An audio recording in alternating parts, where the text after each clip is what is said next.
Soldering jump rings is a really good project for your first soldering experience. Now, one thing that's very, very important in soldering is that your parts fit. And you can see I can get my fingernail in between the opening here on this little jump ring. So the first thing I'm going to need to do is make it so that these jump rings close.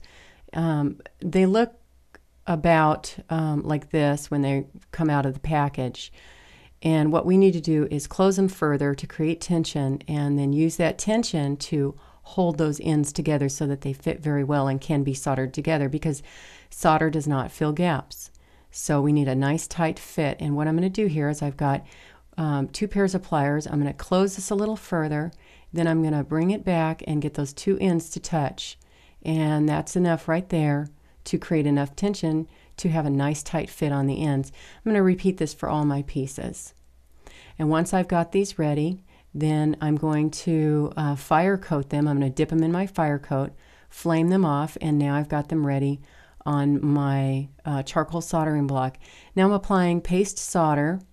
Of course, it already has flux in it, to each of the seams.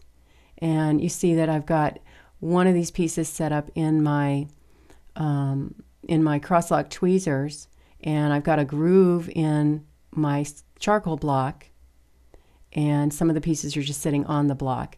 Now I'm going to go ahead and solder these, and watch how quick this is. Right there, that one's soldered. Now I'm going to quench that and then pickle it. And each one of these I'm going to solder. I'm aiming the flame not on the seam itself, because I don't want to melt the solder so much as I want it to flow. So I'm aiming this at the bottom of the ring, because the solder flows to the heat. So I want to pull the solder down into the seam, and the way that I do that is by heating it more at the bottom of the seam than at the top.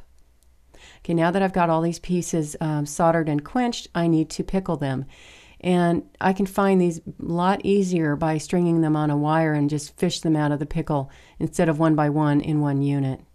And now my jump rings are all soldered, they're pickled, they're all shiny, and they're ready to use.